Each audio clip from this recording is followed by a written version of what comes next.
చాలా మందికి తలనొప్పి అనేది చాలా కామన్ థింగ్గా మారిపోయింది, ముఖ్యంగా ఆడవాళ్ళకి. అసలు ఈ తలనొప్పి ఎన్ని రకాలుగా ఉంటుంది? తలనొప్పి అనేది ప్రధానంగా 2 రకాలుగా ఉంటుంది. ఈ రోజుల్లో ఎటువంటి న్యూరాలజీ సమస్యలు ఎక్కువగా చూస్తున్నామంటారు? ఈ రోజుల్లో కామన్గా చూసేటువంటి న్యూరలాజికల్ సమస్యలు ఏంటి అంటే, మతిమరుపు అనేది జబ్బైనా ఆ మతిమరుపుని ఎప్పుడు సీరియస్గా తీసుకోవాలంటారు? యాక్చువల్గా మతిమరుపు అంటే ఏంటి, ఇంకా డిమెన్షియా విత్ లూవీ బాడీ అనేది చాలా డేంజరస్. కోవిడ్ తర్వాత ఎక్కువగా వినిపించిన పేరు brain fog or long covid అంటే. అసలు బ్రెయిన్ స్ట్రోక్ అంటే ఏంటి? బ్రెయిన్ స్ట్రోక్, చాలా మంది స్ట్రోక్ అంటే బ్రెయిన్లో ఉండే రక్తనాళాల లోపల న్యూరో ఫిజిషియన్కి న్యూరో సర్జన్కి మధ్య ఉన్న తేడా ఏంటి? ఇప్పుడు అందరికీ ఏంటంటే ఒకటే వర్డ్ తెలుసు, న్యూరో. సార్, పార్కిన్సన్ పేషెంట్కి ఉండే లక్షణాలు ఏంటి? దాన్ని ఎలా క్యూర్ చేసుకోవాలి? పార్కిన్సన్స్ డిసీజ్ చాలా మంది. Hi viewers, welcome to doctor com Sanjeevani health channel. Neurology సమస్యలు అంటే ఏంటి అనే దాని మీద అవగాహన ఈరోజు చాలా తక్కువగా ఉండింది. ముందుగా లక్షణాలను ఎలా గుర్తించాలో కూడా తెలియదు. దీనివల్ల సమస్య తీవ్రత ఎక్కువగా పెరుగుతుంది. అసలు న్యూరాలజీ సమస్యలు, లక్షణాలు, చికిత్స మార్గాలు అనే వాటి గురించి ఈరోజు మనం మాట్లాడుకుందాం. మనతో ఉన్నారు డాక్టర్ మురళీకృష్ణ కొండ, consultant neurologist and headache specialist. నమస్కారం సార్. నమస్తే అండి. సార్, చాలా మందికి తలనొప్పి అనేది చాలా కామన్ థింగ్గా మారిపోయింది, ముఖ్యంగా ఆడవాళ్ళకి. అసలు ఈ తలనొప్పి ఎన్ని రకాలుగా ఉంటుంది? దాన్ని ఎలా ట్రీట్ చేయాలి? ఎప్పుడు సీరియస్గా భావించాలి? చాలా మంచి క్వశ్చన్ అమ్మా. తలనొప్పి అనేది ప్రధానంగా 2 రకాలుగా ఉంటుంది. ఒకటి ప్రైమరీ హెడేక్స్, రెండవది సెకండరీ హెడేక్స్. ప్రైమరీ హెడేక్స్ అంటే మనకి సరి అయిన కారణాలు తెలియవు. సెకండరీ హెడేక్స్ అంటే ఏదో కారణం ఉన్న వాటిని సెకండరీ హెడేక్స్ అంటారు. ప్రైమరీ హెడేక్స్లో ప్రధానంగా మైగ్రేన్, అందరికీ తెలిసినటువంటి తలనొప్పి. అవి కాకుండా tension type headache, trigeminal autonomic cephalalgias, ఇలా రకరకాల ప్రైమరీ హెడేక్స్ ఉన్నాయి. కానీ అందరికీ తెలిసినటువంటిది, కామన్గా వచ్చే తలనొప్పి, ఎక్కువగా ఇబ్బంది పడే తలనొప్పి ప్రైమరీ హెడేక్స్లో మైగ్రేన్ తలనొప్పి. ఈ మైగ్రేన్ తలనొప్పి ప్రతి 10 మందిలో మగవాళ్ళలో ఒకరికి, ప్రతి 10 మంది ఆడవాళ్ళలో అయితే దాదాపు 6 నుంచి 7 మందికి ఈ మైగ్రేన్ తలనొప్పి అనేది కామన్. ముఖ్యంగా 15 నుంచి 45 సంవత్సరాల వయసు ఉన్నటువంటి ఆడవాళ్ళల్లో ఈ మైగ్రేన్ ఎక్కువగా వస్తుంది. ఈ మైగ్రేన్ లక్షణాలు ఎలా ఉంటాయి? తలనొప్పి యూజువల్గా తలలో ఒక పక్కన వస్తుంది, కుడివైపు ఎడం వైపు. లోపల నుంచి ఏదో తడుతున్నట్టుగా, ఏదో కొడుతున్నట్టుగా, పల్సటైల్గా అనిపిస్తుంది. తలనొప్పి వచ్చినప్పుడు వామిటింగ్ సెన్సేషన్ ఉండడం, వామిటింగ్స్ అవ్వడం కొందరు లోపల. ఈ లైట్స్ చూస్తే, సౌండ్స్ వింటే, ఎండకు వెళితే తట్టుకోలేకపోవడం, అంటే ఫోటో సెన్సిటివిటీ, ఫోనో సెన్సిటివిటీ. ట్రావెలింగ్ చేయలేకపోవడం, కదిలితే తలనొప్పి పెరగడం, స్క్రీన్ చూడలేకపోవడం, పిల్లల క్లాస్ వినలేకపోవడం, ఈ రకంగా ఉంటాయి లక్షణాలు. యూజువల్గా ఈ తలనొప్పి అనేది 4 నుంచి 72 గంటల పాటు ఉంటుంది. ఈ తలనొప్పి అనేది ఒక్కొక్కరిలో ఒక్కో రకంగా ఉంటుంది. కొందరి లోపల ఒకవైపే వస్తుంది. 50% మంది పేషెంట్స్లో 2 వైపులా కూడా వస్తుంది. మామూలుగా ఈ తలనొప్పి వచ్చినప్పుడు వారానికి ఒకసారి, నెలకొకసారి తలనొప్పి వచ్చింది అనుకోండి, ఆ పూట ట్యాబ్లెట్ వేసుకుంటే సరిపోతుంది. అలా కాకుండా వారంలో 2-3 సార్లు రావడం, మన డైలీ పనులకు ఇబ్బంది కలగడం, ఒక స్టూడెంట్ క్లాస్ వినలేకపోవడం, ఒక సాఫ్ట్వేర్ ఇంజనీర్ సిస్టమ్ పైన పని చేసుకోలేకపోవడం, ఒక గృహిణి ఉంది, ఆమె తన డైలీ రొటీన్ ఇంట్లో వంట లాంటివి చేసుకోలేకపోవడం, అంటే అంత డిస్ట్రెస్సింగ్గా ఉంటుంది. అంటే అది ప్రివెంట్ చేయడానికి మనము డైలీ మెడికేషన్ కూడా వాడాల్సి ఉంటుంది. వేరైజ్ సెకండరీ హెడేక్స్ ఆల్వేస్ డేంజరస్. ఈ సెకండరీ హెడేక్స్ అంటే బ్రెయిన్లో ఏదో ప్రాబ్లం ఉండడం వల్ల వచ్చే వాటిల్లో ప్రధానంగా ఇన్ఫెక్షన్ ఉండొచ్చు, బ్రెయిన్లో ఉండే రక్తనాళాల లోపల రక్తం గడ్డగట్టి రావచ్చు, బ్రెయిన్లో ఉండేటువంటి ఫ్లూయిడ్ యొక్క ప్రెషర్ పెరగడం వల్ల రావచ్చు, బ్రెయిన్లో ఏదైనా ట్యూమర్ వల్ల రావచ్చు. అంటే సెకండరీ హెడేక్స్ అనేవి ఏదో కారణం ఉన్నాయి. ఇవి ఎప్పటికీ ట్రీట్మెంట్ చేయకపోతే అవి ప్రాణాంతకంగా కూడా మారచ్చు. వేరే ప్రైమరీ హెడేక్స్ అంటే సీరియస్ కాదు, పేషెంట్ని ఇబ్బంది పెడతాయి, డైలీ లైఫ్కి ఇబ్బంది అవుతుందేమో, కానీ అవి ప్రాణాంతకం కాదు. ఎప్పుడైతే పడుకుంటే తలనొప్పి పెరుగుతుంది, నిలబడితే తలనొప్పి పెరుగుతుంది, వామిటింగ్స్ ఎక్కువగా అవుతున్నాయి, కళ్ళు మసకబారిపోతున్నాయి, నడవడం ఇబ్బందిగా ఉంది, తూలుతున్నట్టుగా ఉంటుంది, బ్యాలెన్స్ తప్పుతున్నాం, లేకపోతే తలనొప్పితో పాటు జ్వరం వస్తుంది, తలనొప్పితో పాటు మెడనొప్పి ఎక్కువగా ఉంటుంది, తలనొప్పితో పాటు వామిటింగ్స్ ఎక్కువ అవుతున్నాయి, తలనొప్పితో పాటు వేరియేషన్స్ ఉన్నాయి, ఫిట్స్ వస్తున్నాయి, లేకపోతే కాలు చేయి వీక్నెస్ ఉంది, ఇవి డేంజరస్ సిమ్టమ్స్. పడుకుంటే తలనొప్పి పెరుగుతుంది, నిలబడితే తలనొప్పి పెరుగుతుంది, పొజిషన్ చేంజ్తో తలనొప్పి పెరుగుతుంది అంటే డేంజర్. ఈ మధ్యనే తలనొప్పి వచ్చింది, సివియరిటీ రోజు రోజుకి పెరుగుతుంది, డేంజర్, ఏదో ఉంది బ్రెయిన్లో అని అర్థం. 50 సంవత్సరాల తర్వాత మొదటిసారి తలనొప్పి స్టార్ట్ అయింది, డేంజర్. కాబట్టి ఇవన్నీ కూడా డేంజర్ తలనొప్పిని గుర్తించే లక్షణం. ఎప్పుడైతే మీరు డేంజర్ తలనొప్పి లక్షణాలు వీటిని గుర్తిస్తే వెంటనే న్యూరాలజిస్ట్ని సంప్రదించాలి. అలా కాకుండా మైగ్రేన్ తలనొప్పి ఉంది, ఈ మైగ్రేన్ తలనొప్పి అనేది మీకు డైలీ లైఫ్కి ఇబ్బంది కలుగుతుంది అంటే ప్రివెంట్ చేయడానికి డైలీ కోర్స్ ఆఫ్ మందులు వాడాల్సి ఉంటుంది. అవి కూడా ఎలా వాడాలి, ఏ మందులు మీకు సూట్ అవుతాయి, మీరు ఏ ఏజ్ పీరియడ్లో ఉన్నారు, మీరు ఆడవాళ్ళ మగవాళ్ళ, మీ బరువు ఎక్కువ ఉందా, మీ బరువు తక్కువ ఉందా, మీకు ఆస్తమా ఉందా, మీరు ప్రెగ్నెన్సీ ప్లాన్ చేసుకుంటున్నారా, మీరు మ్యారేజ్ అయిందా, ఫ్యామిలీ కంప్లీట్ అయిందా, మీకు ఇంకా వేరే సమస్యలు ఏమైనా ఉన్నాయా అనే దాన్ని బట్టి ఆ మందులు ఇస్తాం. కాబట్టి ప్రైమరీ హెడేక్స్ భయపడాల్సిన అవసరం లేదు. Secondary headaches always dangerous. Primary హెడేక్స్లో కామన్గా ఉండేది మైగ్రేన్ తలనొప్పి. మైగ్రేన్ తలనొప్పి ఎప్పుడో ఒకసారి వస్తే భయపడాల్సిన అవసరం లేదు. కానీ మైగ్రేన్ తలనొప్పి డైలీ లైఫ్లో ఇబ్బంది అవుతుంది మైగ్రేన్ తలనొప్పి వల్ల అన్నప్పుడు మాత్రం ఖచ్చితంగా న్యూరాలజిస్ట్ని సంప్రదించి కోర్స్ మందులు వాడాల్సి ఉంటుంది. ఈ రోజుల్లో ఎటువంటి న్యూరాలజీ సమస్యలు ఎక్కువగా చూస్తున్నామంటారు?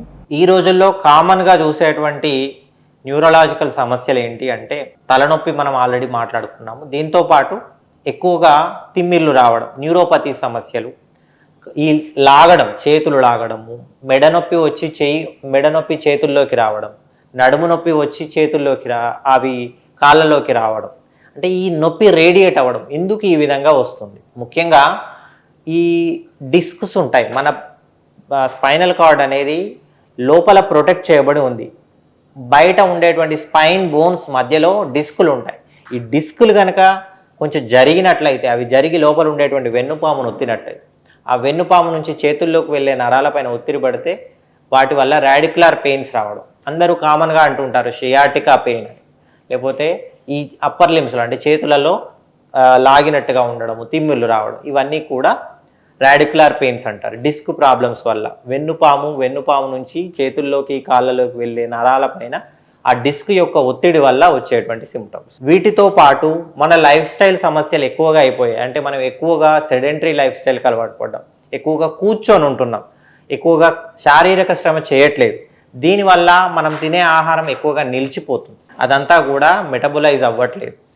కొలెస్ట్రాల్, బీపీ, షుగర్ ఎర్లీగా రావడం వల్ల బ్రెయిన్ స్ట్రోక్ కూడా ఎర్లీగా వస్తుంది. సో ఇవే కాకుండా పార్కిన్సన్స్ డిసీజ్ లాంటి మూమెంట్ డిజార్డర్ సమస్యలు ఉన్నాయి.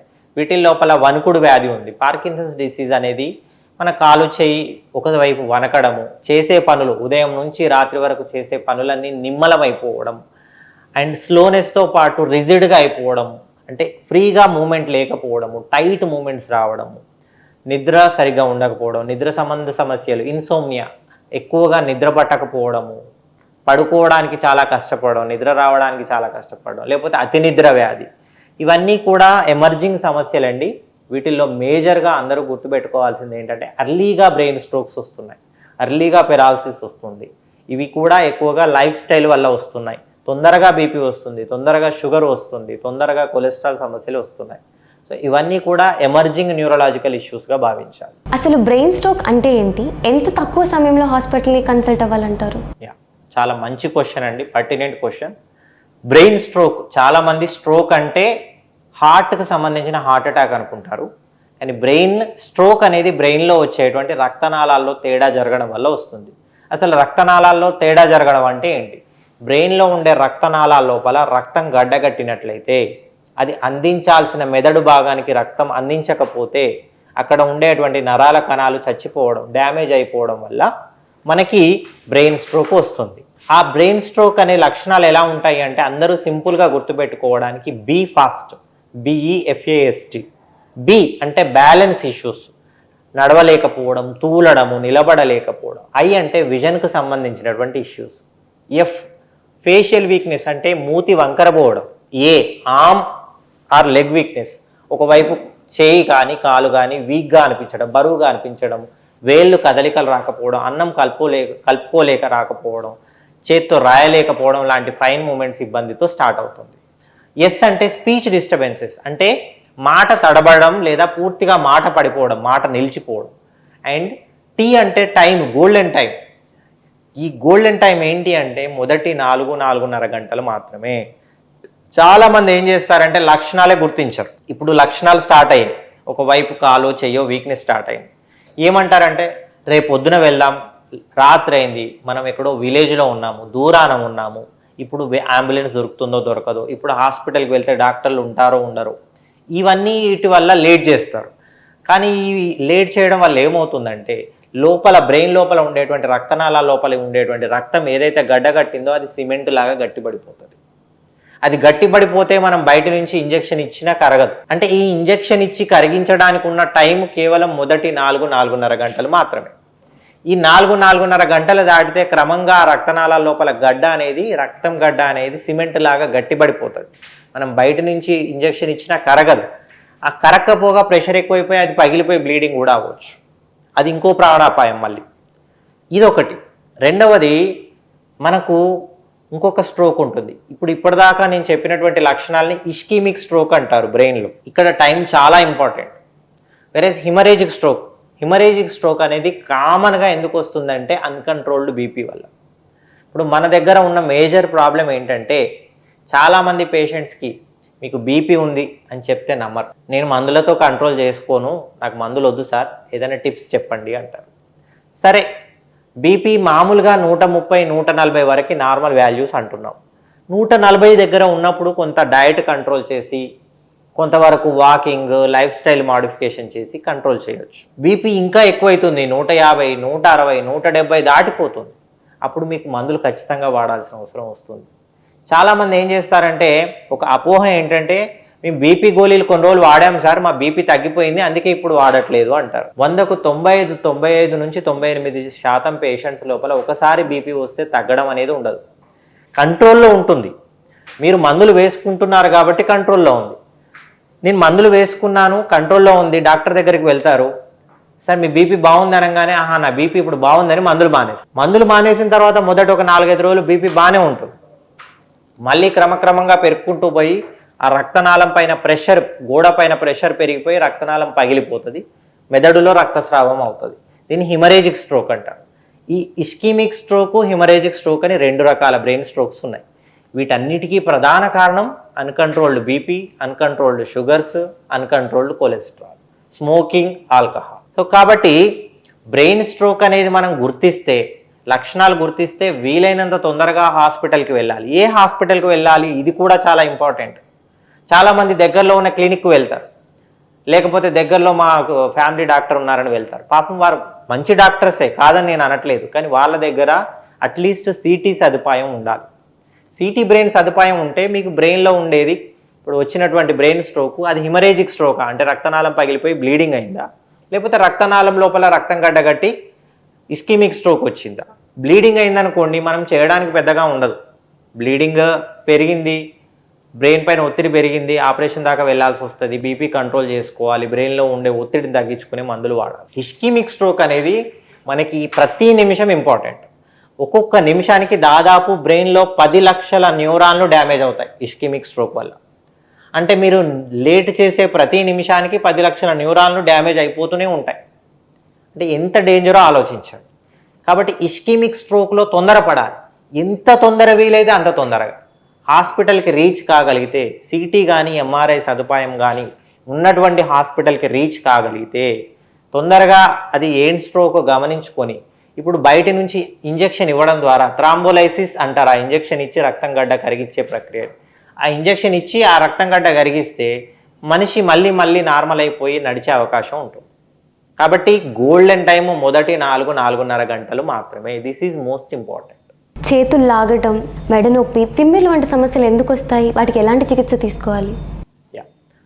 చేతులు లాగడము, తిమ్మిర్లు, వీటికి రకరకాల కారణాలు ఉంటాయండి.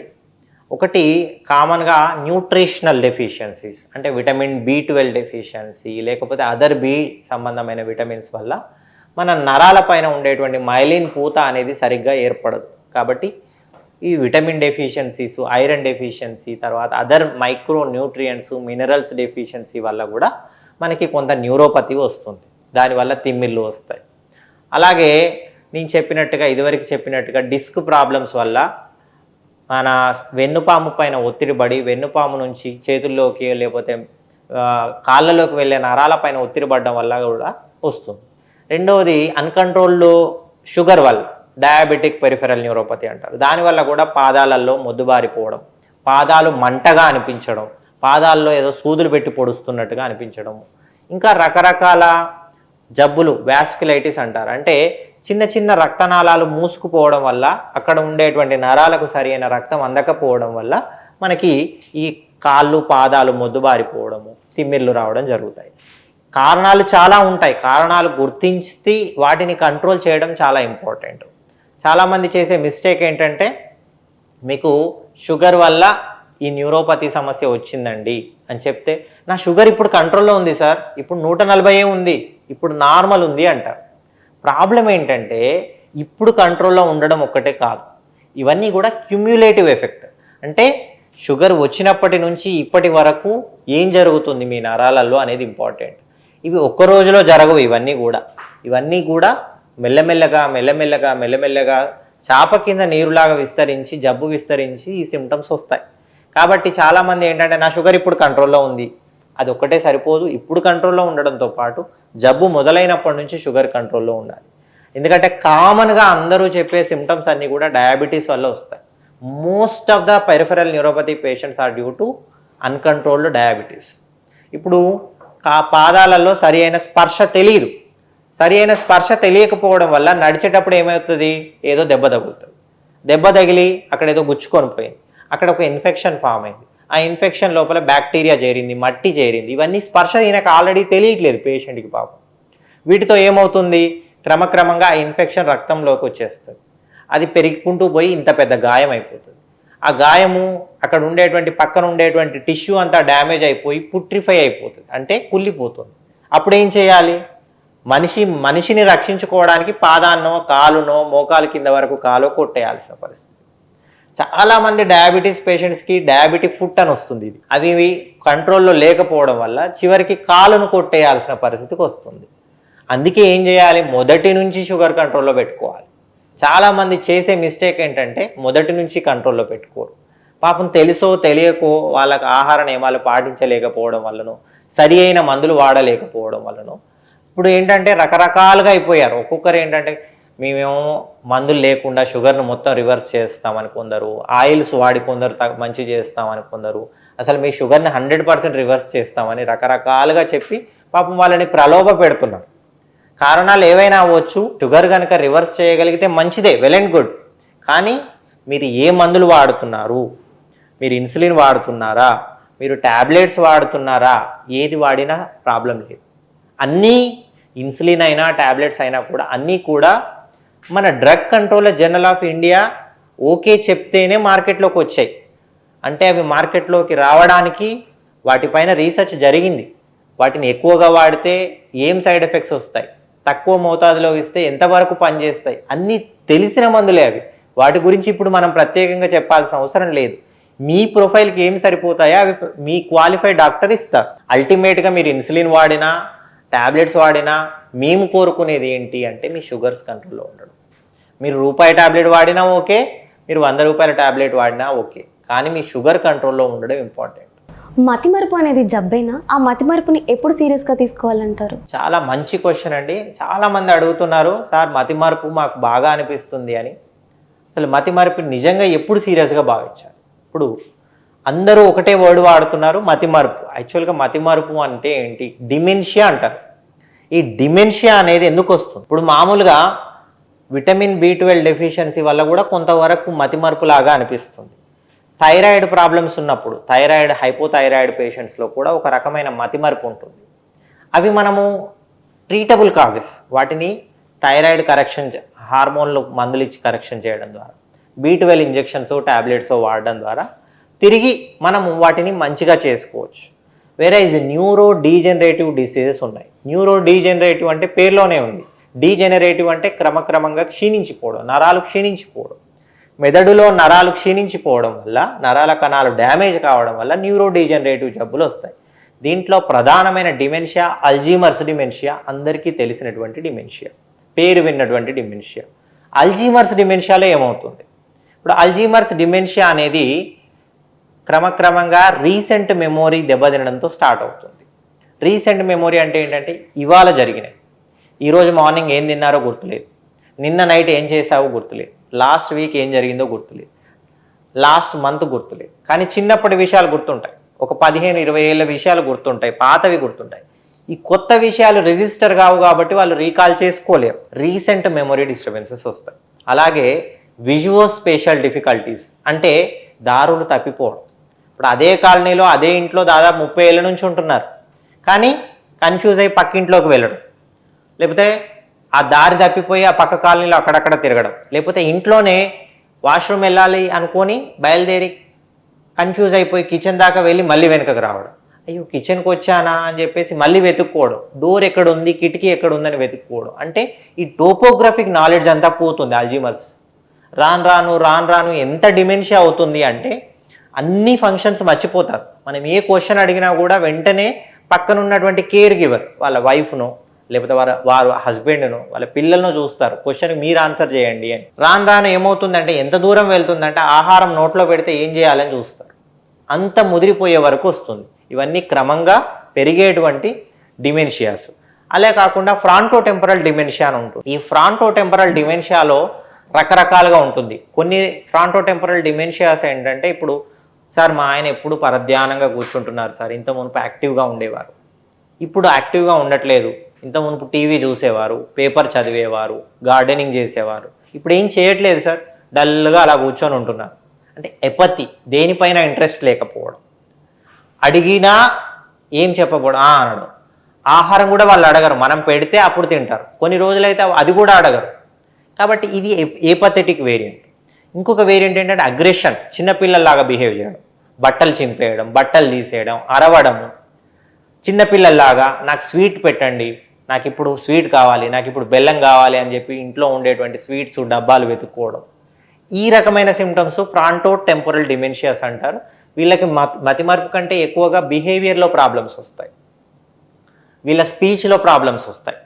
ఇప్పుడు వస్తువును ప్రతిదాన్ని కూడా పేరు పెట్టి పిలవలేరు. ఇది ఇవ్వండి, అది చేయండి, అది ఇవ్వండి, అది కావాలి అంటారు, అంతేగాని ఫ్యాన్ స్విచ్ ఆపమని చెప్పలేరు, ఫ్యాన్ అని చెప్పలేరు, అది ఆపండి అని చూపెడతారు. ఇది ఇవ్వండి అంటారు, బాటిల్ ఇవ్వండి అని అన్నారు, అది అది అంటారు. అంటే వాళ్ళకి ఆ నేమింగ్ డిఫికల్టీ వస్తుంది, మాట తడబడుతూ ఉంటుంది, స్పష్టంగా రాదు, మాట ముద్దగా వస్తుంది. ఇవి ఫ్రాంటోటెంపరల్ డిమెన్షియాస్. ఇంకా డిమెన్షియా విత్ లూవి బాడీ అనేది చాలా డేంజరస్ డిమెన్షియా. దీంట్లోపల విజువల్ హాలిసినేషన్స్ ఉంటాయి. అంటే వాళ్ళు ఏమంటారంటే అదుగో అక్కడ ఏనుగు పోతుంది, పాములు వచ్చాయి, ఎవరో వచ్చారు అక్కడ నిలబడ్డారు. ఈ రకమైన హాల్యూసినేషన్ బిహేవియర్ ఉంటుంది. హాల్యూసినేషన్ బిహేవియర్ ఎలా ఉంటుంది అంటే ఒక 4-5 గంటలు ఈ బిహేవియర్ ఉంటుంది, ఇంకో 4-5 గంటలు బిహేవియర్ ఉండదు. కాబట్టి ఏం చేస్తారు, వెంటనే సైకియాట్రిస్ట్ దగ్గరికి వెళ్ళేసి ఏదో యాంటీ సైకోటిక్ మందులు ఇప్పిస్తారు. వీటితో పాటు రెమ్ స్లీప్ బిహేవియర్ డిజార్డర్ ఉంటుంది. అంటే రాత్రిపూట నిద్రలో కలవరించడం, అరవడం, పార్ట్నర్ని తన్నడం, కిక్ చేయడం, బాగా తీవ్రమైన కలత కళలు రావడం వల్ల వెంటనే నిద్రలో నుంచి ఉలిక్కిపడి లేవడం, ఇవన్నీ చేస్తూ ఉంటారు. ఇవి డిమెన్షియా విత్ లూవి బాడీ. ఇవి 3 రకాల ప్రధానమైన డిమెన్షియా మతిమరుపులు. ఇంకా రకరకాలుగా ఉంటాయి, గ్రాస్గా డిమెన్షియాస్ ఇవి సరిపోతాయి. కోవిడ్ తర్వాత ఎక్కువగా వినిపించిన పేరు బ్రెయిన్ ఫాగ్. అసలు బ్రెయిన్ ఫాగ్ అంటే ఏంటి, వాటి సిమ్టమ్స్ ఎలా ఉంటాయి, వాటిని ఎలా క్యూర్ చేసుకోవాలి?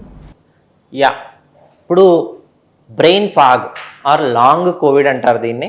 ఇప్పుడు నేను ఇదివరకు చెప్పినట్టుగా మనిషి కాగ్నిటివ్ ఫంక్షన్స్ అని కొన్ని ఉంటాయి. కాగ్నిటివ్ ఫంక్షన్ అంటే ఏంటంటే యాప్ట్గా బిహేవ్ చేయడం, memory, language, perception, visual perception, చూడడము, వినికిడి, తర్వాత వాసనలు, ఇవన్నీ పర్సెప్షన్స్. అలాగే మన ఎగ్జిక్యూటివ్ ఫంక్షన్, మన అటెన్షన్, మనం ఏదైనా చెప్తే వినడం. ఇప్పుడు నేను సడన్గా అడిగాను 100 నుంచి 7 తీసేస్తే ఎంత అంటే 93 అంటారు, 93 నుంచి 7 తీసేస్తే ఎంత అంటే 86 అంటారు, 86 నుంచి 7 తీసేస్తే ఎంత అంటే 79 అంటారు, 79 నుంచి 7 తీసేస్తే ఎంత అంటే 72 అంటారు. ఇదంతా కూడా నేను చెప్పింది మీరు అటెన్షన్ పెడితేనే వీలవుతుంది, మీకు క్యాలిక్యులేషన్ వస్తేనే వీలవుతుంది. ఈ అటెన్షను, ఈ క్యాలిక్యులేషను ఎగ్జిక్యూటివ్ ఫంక్షన్.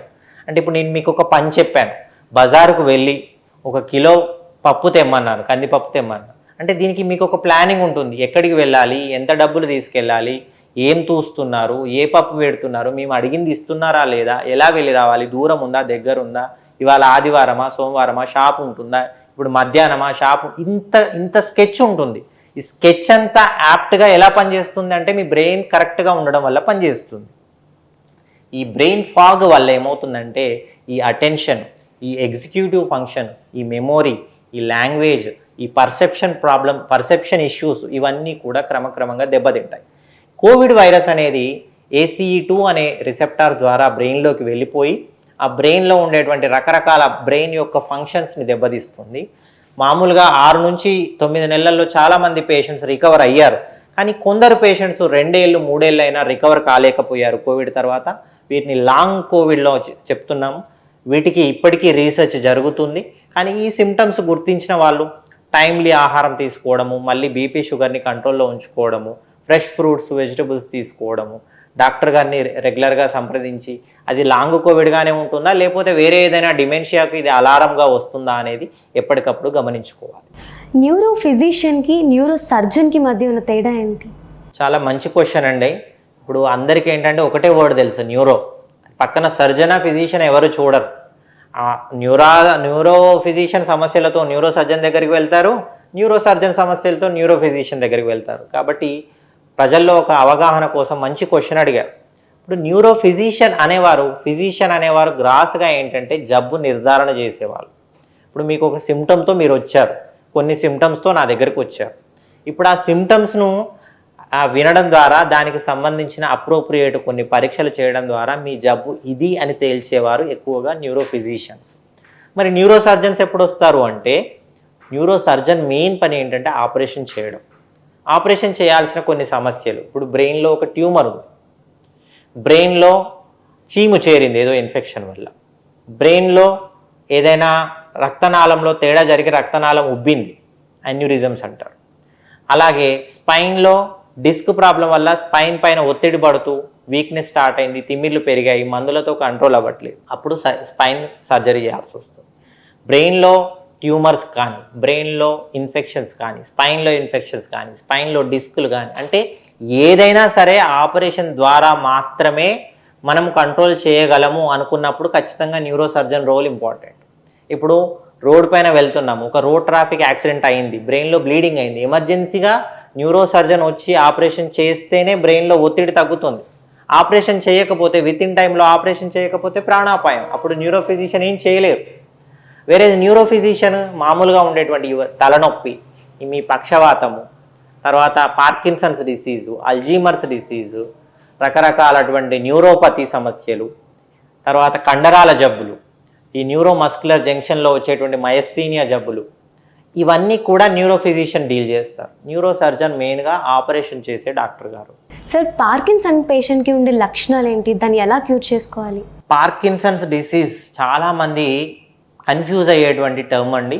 ఇప్పుడు పార్కిన్సన్స్ లక్షణాలు ఎలా ఉంటాయో గుర్తుపెట్టుకోవాలి, ఫస్ట్ గుర్తించాలి అవి. దీన్ని తెలుగులో వణుకుడు వ్యాధి అంటారు. వణుకుడు వ్యాధి అంటే ఎందుకు, ఇలా కూర్చున్న చోటే చెయ్యి ఇలా, రెస్ట్ ట్రెమర్స్ అనమాట. అంటే మనం కూర్చున్నాము, మీతో మాట్లాడుతున్నాను నేను, కానీ చెయ్యి వణుకుతుంది, వీటిని రెస్ట్ ట్రెమర్స్ అంటారు. బట్ నేను ఒక వస్తువు పట్టుకోవడానికి ట్రై చేస్తాను, ఈ వస్తువు పట్టుకున్నప్పుడు వణుకుతుంది, గ్లాస్ పట్టుకున్నప్పుడు వణుకుతుంది, అప్పుడు వచ్చేది ఎసెన్షియల్ ట్రెమర్స్. ఆ వ్యాధి వేరు, ఈ వ్యాధి వేరు. రెస్ట్ ట్రెమర్స్ మార్నింగ్ నుంచి సాయంత్రం వరకు చేసే పనులన్నీ నిమ్మలం అయిపోవడం, స్లో అయిపోవడం, అదేవిధంగా రిజిడ్గా ఉండడం, అంటే కదలికలు చాలా టైట్గా రావడం, బ్యాలెన్స్ లేకపోవడం, నడుస్తుంటే వంగి నడవడం, తూలుతున్నట్టుగా నడవడం, మాట కూడా ఫాస్ట్గా రావడం, ఇవన్నీ కూడా పార్కిన్సన్ జబ్బు లక్షణాలు. ఈ పార్కిన్సన్స్ డిసీజ్ అనేది ఎందుకు వస్తుంది? మెదడులో ఉండేటువంటి డోపమిన్ అనేటువంటి ఒక కెమికల్ని ఉత్పత్తి చేసే నరాల కణాలు అవి క్రమక్రమంగా డ్యామేజ్ అయిపోయి క్షీణించడం వల్ల వస్తుంది. కాబట్టి మనం ఏం చేస్తాము, ఆ డోపమిన్ని ట్యాబ్లెట్ల రూపంలో బయట నుంచి ఇస్తాం. కానీ ఎంతైనా న్యాచురల్గా వచ్చే హార్మోను, కెమికల్స్ వేరు. ట్యాబ్లెట్స్ ద్వారా ఇచ్చేటువంటి వాటి ద్వారా ఏమవుతుంది, వాటితో పాటు ఎఫెక్ట్స్తో పాటు సైడ్ ఎఫెక్ట్స్ కూడా వస్తాయి. కాబట్టి మీకు ఏ జబ్బు ఏ దశలో ఉంది, మీకు పార్కిన్సన్ జబ్బు మాత్రమే ఉందా, పార్కిన్సన్ ప్లస్ అనే లక్షణాలు కూడా ఉంటాయి కొన్ని.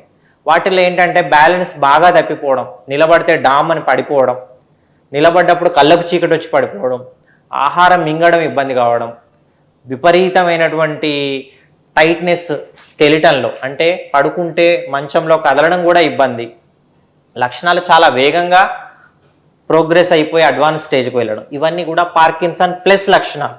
పార్కిన్సన్ ప్లస్ని పెద్దగా ట్రీట్ చేయడం కష్టం. వేరే పార్కిన్సన్ డిసీజ్ అర్లీగా ట్రీట్మెంట్ స్టార్ట్ చేస్తే నార్మల్ లైఫ్ స్పాన్ లీడ్ చేయవచ్చు. కాబట్టి పార్కిన్సన్ డిసీజ్ లక్షణాలు ఏమైనా గుర్తిస్తే వెంటనే న్యూరాలజిస్ట్ని సంప్రదించి అర్లీగా ట్రీట్మెంట్ తీసుకుంటే ఇంప్రూవ్మెంట్స్ బాగుంటాయి. మెదడు నరాలు ఆరోగ్యంగా ఉండాలంటే ఎలాంటి టిప్స్ తీసుకోవాలంటారు? మెదడు నరాలు ఆరోగ్యంగా ఉండాలంటే అందరూ చెప్పేదే, మీ బీపీ, మీ షుగర్, మీ కొలెస్ట్రాల్ మీకు ఉన్నట్లయితే వాటిని ఫస్ట్ థింగ్ కంట్రోల్లో ఉంచుకోవాలి. వీళ్ళు చెప్పే మాటలు నమ్మొద్దు. మీరు వాడే మందులు అన్నీ కూడా ఈరోజు మనకి ఏ డాక్టర్ గారు ఇచ్చే మందులైనా, ఆ మెట్ఫార్మిన్ అయినా, గ్లిమిపెరైడ్ అయినా, టెల్మిసాటాన్ అయినా, ఆమ్లోడిపిన్ అయినా, ఏ మందైనా సరే అవి ఎంతో రీసెర్చ్ జరిగిన తర్వాత మాత్రమే మన drug control of general of India or food and drug control of administration of America వాళ్ళు అప్రూవ్ చేసిన మందులే మనం వాడుతున్నాము. వీటిని అనవసరంగా అపోహలకు పోవద్దు. అపోహలకు పోయి మంచిగా మింగే వాళ్ళు కూడా మింగట్లేదు ట్యాబ్లెట్స్. దానివల్ల చాప కింద నీరులాగా మీ జబ్బు విస్తరించి నరాలు డ్యామేజ్ అవుతున్నాయి. కాబట్టి మీ కొలెస్ట్రాల్కి, మీ షుగర్కి, మీ బీపీకి మందులు కరెక్ట్గా వాడి వాటిని కంట్రోల్లో ఉంచుకోండి. Most important. స్మోకింగ్కి, ఆల్కహాల్కి దూరంగా ఉండండి. And avoid sedentary life style. సాధ్యమైనంత వరకు ఎక్కువగా కూర్చొని ఉంటున్నారు అందరూ వాళ్ళ వృత్తిరీత్యా. లేచి నడవండి, అప్పుడప్పుడు స్ట్రెచ్చింగ్ చేయండి, ఎక్సర్సైజ్ చేయండి, వీలైతే రోజు కనీసం ఒక 30 నిమిషాలు నడవండి. ఫ్రెష్ ఫ్రూట్స్, వెజిటబుల్స్, నట్స్ ఇవి తీసుకోండి.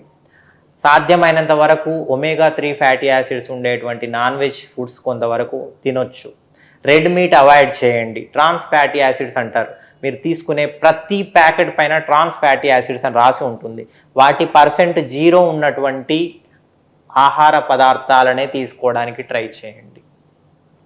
అదేవిధంగా ఎక్కువగా మోస్ట్ ఇంపార్టెంట్ థింగ్ ఏంటంటే హెల్తీగా యాక్టివ్గా అన్నిట్లలో పార్టిసిపేట్ చేయండి. డల్గా కూర్చొని ఉండొద్దు. ఇప్పుడు రిటైర్ అయిన వాళ్ళు ఉన్నారు, డల్గా కూర్చోవద్దు. ఏదో పజిల్ చేయడము, ఏదో చేయడం చేయాలి. యాక్టివ్గా ఉండాలి. బ్రెయిన్ హెల్త్ అంటే ఓన్లీ ఆహార పదార్థాలే కాకుండా హౌ యాక్టివ్లీ వీఆర్ పార్టిసిపేట్. డల్గా ఉంటే ఇంకొన్ని రోజుల్లో డల్ అయిపోతాం. And another most important thing is adequate sleep. నిద్ర ఖచ్చితంగా 6 నుంచి 7 గంటల సౌండ్ స్లీప్ ఉంటేనే న్యాచురల్గా మనిషి హీల్ అవుతారు. నెక్స్ట్ డేకి మళ్ళీ తిరిగి అదే ఉత్సాహంతో రీబౌన్స్ అవుతారు. కాబట్టి ఫ్రెష్ ఫ్రూట్స్, వెజిటబుల్స్ ఆహారంతో పాటు మీ రిస్క్ ఫ్యాక్టర్స్ కంట్రోల్లో ఉంచుకోవడం, మందులు కరెక్ట్గా వాడడం, సరి అయిన నిద్ర, ఇవన్నీ కూడా బ్రెయిన్ హెల్త్కి మంచి టిప్స్. Thank you doctor. ఇది ఇవాళ ఇంటర్వ్యూ. మరొక ఇంటర్వ్యూతో మళ్ళీ కలుద్దాం. Signing off Hema.